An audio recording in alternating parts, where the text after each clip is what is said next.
যদি নবীকে চিন্তারে বাবা ওই নবীর আদর্শ জবাই করতা না, বেঈমানের পা চাটা গোলাম হইতা না। কেমন মায়ার নবী আমার, 23 বছরে এমন এক আদর্শ নবী রেখে গেলেন, কিয়ামত পর্যন্ত নতুন কোন আদর্শের প্রয়োজন হবে না।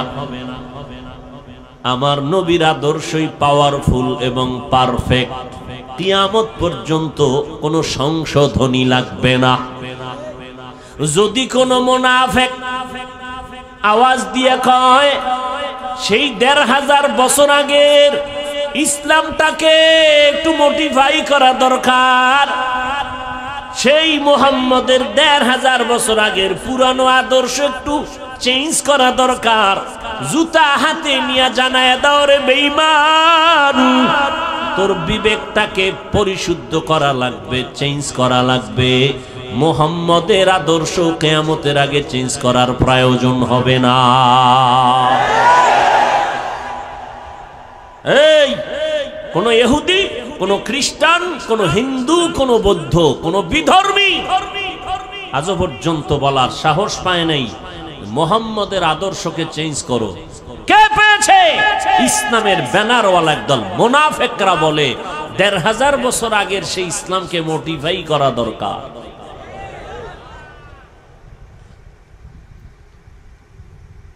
এদের থেকে খুব সাবধান। ওই নবীর আদর্শ এত পাওয়ারফুল এবং পারফেক্ট, 1500 বছর পর আজও সেই নবীর আদর্শের কারণে এত গরমের মধ্যেও হাজার হাজার মানুষ বসে আছেন। টাকার লোভ নাই, খাওয়ানোর কোনো ফিকির নাই, বসার জায়গাও ভালো না। কোন এমপি সাহেব এতগুলো মানুষ যদি এক জায়গায় বসায় রাখতে চাইতেন, আসা যাওয়ার অগ্রিম গাড়ি ভাড়া দিতে হতো, ঠিক নেই? বসার জন্য ভিআইপি ব্যবস্থাপনা, এরপরে ফাঁকে ফাঁকে নাস্তা, না হয় চেয়ারের বাড়ি, এরপরে নিয়ন্ত্রণের জন্য কত আইন শৃঙ্খলা বাহিনী। কিন্তু তাকাইয়া দেখো এতগুলো মানুষ এখানে বসছে, আসা যাওয়ার ভাড়া দেওয়া হয়েছে, বরং ফাঁকে দিয়া কিছু টাকা রেখেও দিল দিনের নিসবতে দান হিসাবে। অনেক আবেগওয়ালা মুমিন পুরা টাকা দিয়া দিয়েছে দিনের জন্য, প্রয়োজনে হেঁটে হেঁটে ঘরে যাবে। বসার ভিআইপি ব্যবস্থা, কথা বলেন না কেন? অনেকে দাঁড়ানো, বসার কোনো জায়গা নাই। কে ধনী, কে গরিব, কে শিক্ষিত, কে মূর্খ, কোনো ভেদাভেদ নাই। ফাঁকে ফাঁকে কোনো পানীয় নাস্তার আয়োজন, নিয়ন্ত্রণের জন্য কোনো আইন শৃঙ্খলা বাহিনী। এতগুলো মানুষ র‍্যাব, আর্মি, পুলিশ, বিডিআর দিয়াও নিয়ন্ত্রণে রাখা যায় না। আর এতগুলো মানুষ, বসার কাইফিয়াত নাই, জায়গা সুন্দর না, খানারও আয়োজন নাই, টাকারও কোনো ব্যবস্থা নাই, যাবে কেমনে ঘরে তারও কোনো চিন্তা নাই, চুপচাপ বসে আছে। একটু চিন্তা করা দরকার, এটাকে কেউ না কেউ পেছন থেকে নিয়ন্ত্রণ না করলে তো হয় না।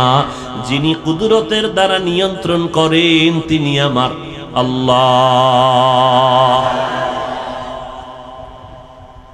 ওই আল্লাহকে এখনো চিনো না রে যুবক? কই আজকে এত দুশ্মন সারা দুনিয়া জুড়ে?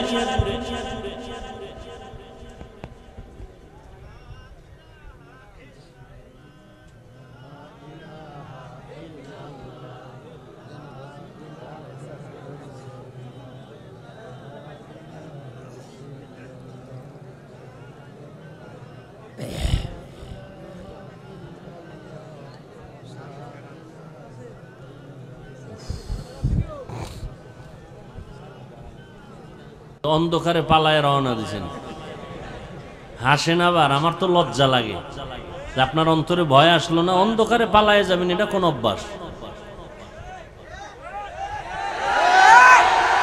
ঠিক বে ঠিক বুঝে বইলেন, বদনাম কিন্তু আপনাদেরই। ভাইরা আমার,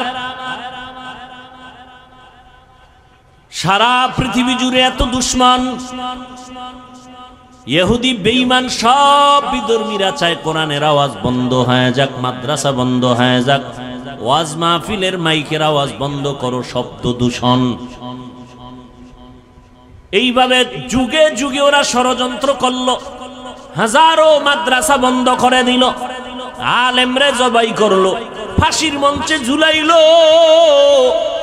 এখনো অপচেষ্টা কম করে না কোরআনের আওয়াজ বন্ধ করার জন্য, অথচ আমরা তাদের বিরোধী শক্তি না, আমরা বিরুদ্ধে বলি না। এতক্ষণ বয়ান করলাম, আরো করি, করতেছি, করব। কই হিন্দুদের বিরুদ্ধে বলি নাই, খ্রিস্টানের বিরুদ্ধে বলি নাই, ইহুদির বিরুদ্ধে বলি নাই, বৌদ্ধদের বিরুদ্ধে বলি নাই। এমন কি আমাদের ভেতরগত মুসলমানের ভেতরে কত দল আর কত মত। পাঁচকল্লি টুপি মাথায় দিয়ে বয়ান করতেছি, কোনদিন ভিন্ন টুপিওয়ালার বিরুদ্ধে বলি নাই। অথচ তাদের কাছে একটু জিজ্ঞাসা করতে মনে চায়, তুমি আমার সাদা টুপির বিরোধিতা কেন করো? কওমি মাদ্রাসায় লেখাপড়া করলাম, আজ পর্যন্ত আলিয়ার বিরুদ্ধে বলি নাই, স্কুল কলেজের বিরুদ্ধে বলি নাই। তাদেরকে জিজ্ঞাসা করতে মনে চায়, হযরতের আপনারা কওমির বিরোধিতা কেন করেন? তাবলীগের সমর্থন করি, কোনদিন তাবলীগ যারা করে না গালি দেই না, হিংসা করি না, দেখলে সালাম দেওয়ার চেষ্টা করি। জিজ্ঞাসা করতে মনে চায়, আপনি কেন তাবলীগের বিরোধিতা করেন? ইয়া নবী সালামু আলাইকা বলিয়া যারা দাঁড়াইয়া নবীর টান দিয়া মদিনার থেকে নিজের বুকের সাথে নিয়ে আসেন স্টেজে, আমরা গালিও দেই না, হিংসাও করি না, দেখলে সালাম দেই। কিন্তু জিজ্ঞাসা করতে মনে চায়, আমরা যারা ইয়া নবী সালামু আলাইকা বলি না, আপনাকেও খারাপ জানি না, আপনি কেন আমাকে খারাপ জানেন? এত বয়ান করি, একটা ইচ্ছা করে কাউকে আঘাত করার মূলক কোনো কথা বলি না। দুই একটা কথা যদি অনিচ্ছায় হয়ে যায়, আল্লাহর কাছে বারবার ক্ষমা চাই, বয়ানের শেষে মোনাজাতে তওবা করি, ক্ষমা চাই। কারণ যে যেই লাইনেই হই না কেন, এখানে কত লাইনের মানুষ, কেউ সাদা টুপি, কেউ কালো টুপি, কেউ বসে নবীরে সালাম দেয়, দরুদ পড়ে, কেউ দাঁড়ানো, কেউ কওমি, কেউ আলিয়া, কেউ চরমনাই, কেউ তাবলীগ, আছে না? কিন্তু আমাদের দিলের তামান্না এবং অন্তর বড়, আমরা সব কথার একটা কথা দিয়ে দিলটারে সান্ত্বনা দেই। কে চরমনাই, কে উজানি, কে বাহাদুরপুর, কে নানুপুর, কে তাবলীগ, কে কোন দলের মানুষ, কে কোন টুপি পরে জানার দরকার পড়ে না। আমগো জানার একটাই পর দরকার হলো, আমরা যে যেই লাইনে থাকি, আমরা সবাই আল্লাহর গোলাম, মদিনাওয়ালা নবীর উম্মত, মুসলমান। কি অন্তরে জায়গা দিতে মন চায় না? না কি পরিমাণ অন্তর লইয়া ঘুরেন যে আমগো মতো বান্দারে দেখলেই শান্তি গরম। কি অন্তর এত ছোট কেন? পুঁটি মাছ খান না? বড় মাছ খাবেন, মাছের মাথা খাবেন, দিল বড় হবে। আমি পাঁচকল্লি মাথায় দিয়ে আপনাকে তো গালি দিই না, আপনার গালি কেন? ও গালি দেওয়া সুন্নত না? কি আপনার পীর সাহেবের সুন্নত না মদিনার সুন্নত? এরে যুবক, অন্তরটাকে বড় বানা, মানুষের বুকে লাগানোর গুণটা অর্জন কর। লাথি মারার গুণ তো মদিনার গুণ না, গালি দেওয়ার গুণ তো মদিনার নবীর গুণ না, গালি না দেওয়া মদিনার গুণ। লাথি না দিয়া বুকে লাগাবি মদিনার আদর্শ। যদি বান্দার দিলটা নরম থাকে, আলহামদুলিল্লাহ, গরম থাকলে বেশি বেশি রোজা রাখো, মদিনার নবীর উপরে দরুদ পড়ো, দিল ঠান্ডা হয়ে যাবে। দরুদ পড়লে কি জেলাভি লাগবে? এটা কোন কথা?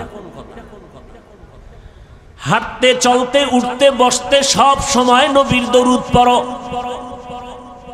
দরুদ কম হবে না বেশি? দরুদ পড়লে কি দাঁড়াইতে হইব? তাহলে ঘুমাবাও দাঁড়াইয়া। কেউ যদি বিছানায় শুয়া শুয়া দরুদ পড়ে, সওয়াব হবে না গুনাহ? যত পারো দরুদ পড়ো। এরপরেও মা বাবা সন্তানের মাঝে ঘরের ভিতরে তর্ক হয়নি। এই যুবকেরা সোজা হ, দিল সোজা কর, তোর মাথা সোজা করতে কই নেই। ঘরের ভিতরে সন্তান মা বাবার ভিতরে ঘরের ভিতরে বসে তর্ক হয়নি। তর্ক হইলে কি সন্তানেরা ফেসবুকে লেখে বাবার বিরুদ্ধে মায়ের বিরুদ্ধে, মাইক লাগায়। তা চারদিকে দুশ্মন আর দুশ্মন, ক্যামেরা ফিট করা সাংবাদিক, গোপন হলুদ সাংবাদিক, দোষ পাইলে তিলেরে তাল বানাবে। আমরা বিতর্কত যদি টুকটাক দ্বন্দ্ব হয়, এটা ফেসবুকে লেখো কেন? ও তোমার লজ্জা নাই, এই কারণে। তো লজ্জাপতি গাছ আছে আমগো কুয়াকাটা আছে, হ্যাঁ, এই গাছের শিকড় খাও দুইয়া দুইয়া। পয়গম্বর বলেন লা ঈমানা লিমান লা হায়া আলা, আল্লাহর কসম আমার সোনার বাংলাদেশে নাস্তিক আছে হাতে গোনা কয়েকটা, বেশি মাদ্রাসা কম, পীর মুরিদি মুসলমান, মসজিদ, আলেম ওলামা, ছাত্র। আমাদের সামনে কথা বলতে হলে তো অনুমতি নেওয়া দরকার ছিল, কথা ঠিক না? আমরা কেন দুর্বল? একমাত্র কারণ আমাদের ভেতরে একতাবদ্ধতা নাই। এটাই ইহুদির চূড়ান্ত slogan, divided and rule policy. একটা জাতিকে ধ্বংস করে দেওয়ার জন্য দলে দলে বিভক্ত করে দাও। আর না আজকে আমরা যদি আল্লাহর গোলাম, রসুলের উম্মত, মদিনার নবীর আশেক মুসলমান হিসাবে এক ব্যানারে থাকতাম, এই সোনার বাংলায় টুপিওয়ালাদের সামনে কথা বলতে হলে অনুমতি নিতে হতো। কিন্তু টুপিওয়ালার বিরোধিতা হিন্দু করবে কখন? তুমিই তো করতেছো। ইমামের পিছনে নামাজ পড়া বাইরে গিয়া ইমামের বিরোধিতা করে, এরকম মুসলমান আশেক নাই? কিতনা বড় নিমক হারাম। আবার বাবায় মরলে কয় হুজুর আইয়েন একটু দোয়া করেন, আছে না নাই? আল্লাহ হেদায়েত দান করেন। ও যুবক, তুমিও মুসলমান আমিও মুসলমান, তোমার আল্লাহ আমার আল্লাহ আলাদা না এক, তোমার নবী আমার নবী এক, তোমার কোরআন আমার কোরআন এক, তোমার কাবা আমার কাবা এক, তোমার ধর্ম আমার ধর্ম এক। তুমি আমি দুনিয়াতে আসছি এক, নাকি লঙ্গি ভরে আসছো? বিদায় বেলাও সিস্টেম হবে এক, কাফন হবে কয়টা? কথা কয় না, কালার হবে আলাদা, তাবলিগলাদের কাফনের কালার আলাদা। এই দেশে নামদারি সুন্নি যারা, তাদের কাফনের কালার হবে আলাদা, কালো। কাফনের সংখ্যা 3টে, কালারও সবার এক। কে তাবলিগ, কে চরমনাই, কে ওয়াহাবি, কে সুন্নি, কে কওমি, কে আলিয়া, কে আওয়ামী লীগ, কে বিএমপি, কে এমপি, কে মন্ত্রী, কে ধনী, কে গরিব, কে মাওলানা, কে মুফতি, কে বক্তা, কে শ্রোতা। কাফনের ভিতরে যেদিন ঢুকবি সেদিন দেখবি বাহাদুরি আর সে। কাফনের উপরে লেখা থাকবে পিসা হুজুরের লাশ, হ্যাঁ, শেষ বাহাদুরি, সব শেষ। কাফনে ঢুকছো, কার লাশটা ফকিন্নির, কারটা ধনির, কোন লেখা আছে? এবার কবরের সাইজও হবে এক। কবরের মধ্যে রেখে মাটি পাড়াইয়া দিবে, শুধু পীর সাহেবের সাথে একটা মাইক লাগানো থাকবে, টেলিফোনের যোগাযোগ করবে। কবরের ভিতরে একটা ব্লুটুথ সিস্টেমের মেশিন থাকবে যোগাযোগের জন্য। হ্যাঁ, সব কবরের সাইজও সমান। মাটি দিয়া যখন সবাই বিদায় হবে, 2জন ফেরেশতা সবার কবরে আসবে। পীর সাহেবের যেই প্রশ্ন করবে, মুরিদেরও সেই একই প্রশ্ন করবে।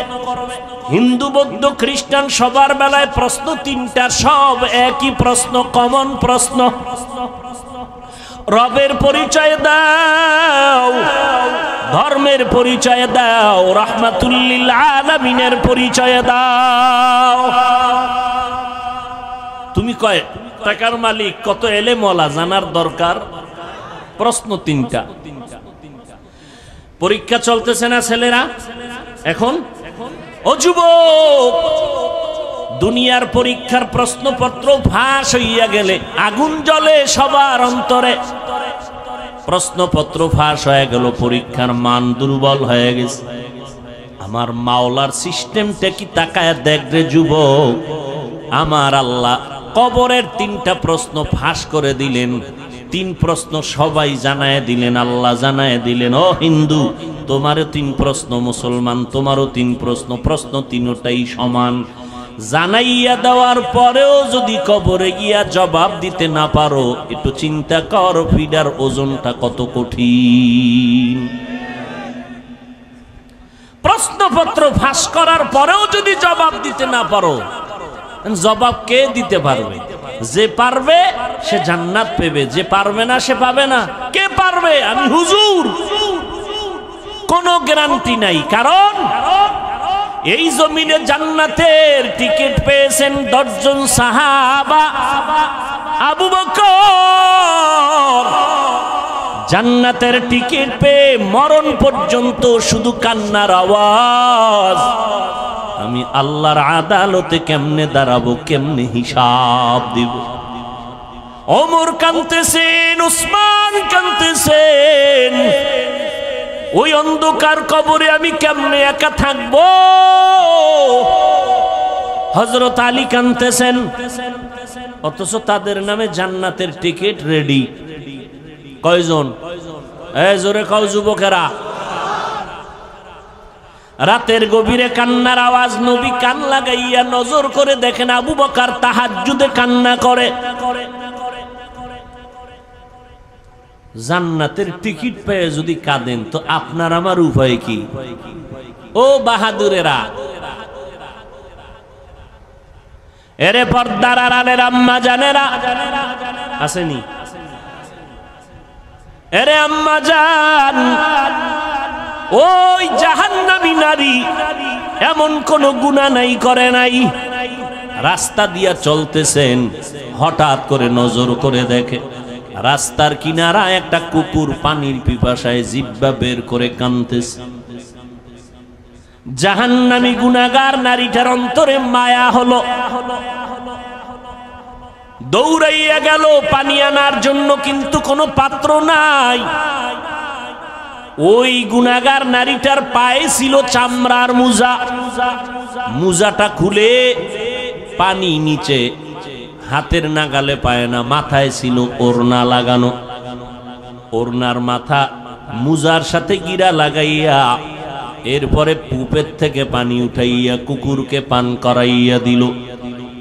সাথে সাথে গাইবি আওয়াজ। মদিনার নবী বলেন, ও সাহাবায়ে কেরাম শুনো, এত বড় গুনাহগার বান্দিটা শুধু কুকুরকে পানি পান করাইলো আমার আল্লাহর মোহব্বতের জন্য। পানিটা পান করানোর সাথে সাথে গাইবি আওয়াজ, ও জাহান্নামী গুনাহগার, তোর জীবনের সব গুনাহ মাফ করে দেওয়া হলো। এই জন্য কোন ছোট নেক আমলকে ছোট মনে করে ছেড়ে দিবেন না, কারণ একটা ছোট আমল যদি আল্লাহ কবুল করে দেয়, এটাই আপনার জন্য বড় পাওয়া। আবার ছোট গুনাহকে গুনাহ মনে করে করবেন না, কারণ একটা ছোট গুনাহে যদি আল্লাহ ধইরা ফেলায়, আপনার জীবন শেষ। আল্লাহর আর একজন বান্দি জীবনভর নেক আমল করেছে, আগের বান্দি জীবনভর গুনাহ করছে, আর এই বান্দি জীবনভর নেক আমল করেছে। মরণের আগে সামান্য একটা অপরাধ করলো, আল্লাহর ভিন্ন একটা মাখলুক একটা বিড়ালকে ঘরের মধ্যে বাইন্ধা খাঁচায় আটকায়া দিছে। নিজেও খানা দেয় না, বিড়ালটা বাইরে গিয়ে খাবে সেই সুযোগও মহিলাটি দেয় নাই। বিড়ালটা খাঁচায় বসে ধুকে ধুকে না খেয়ে মরে গেল। মদিনার নবী বলেন, ও সাহাবায়ে কেরাম, মহিলার জীবনের এত নেক আমল এই সামান্য একটু অন্যায়ের কারণে আল্লাহ সব আমল বরবাদ করে মহিলাকে জাহান্নামী বানায় দিছে। একটা বিড়ালকে কষ্ট দিলে যদি এই অবস্থা হয়, ও মানুষ, তুমি মানুষ হইয়া মানুষকে কিভাবে কষ্ট দাও? মানুষের ইজ্জত নিয়ে কেমনে তুমি সিনিমিনি করো? মানুষের ইজ্জতের উপরে কেমন হামলা করো? আমার আল্লাহ তো বিচারক আছে, তোমার এত পেরেশানি কেন? সাধারণ মানুষের ইজ্জত নষ্ট করো, সেখানেও কিছুটা চিন্তা করার সুযোগ আছে, কিন্তু আলেমের ইজ্জত নিয়ে যদি টানাটানি করো, তোমার উপায় কি হবে রে বাবা? আল্লাহ তাআলা সব কথার একটা শেষ মুহাব্বতের ডাক দিয়া বলে, বান্দা এত কথা শুই না, ভয় পাইস না, আয় তওবার দরজা দিয়া ঢোক।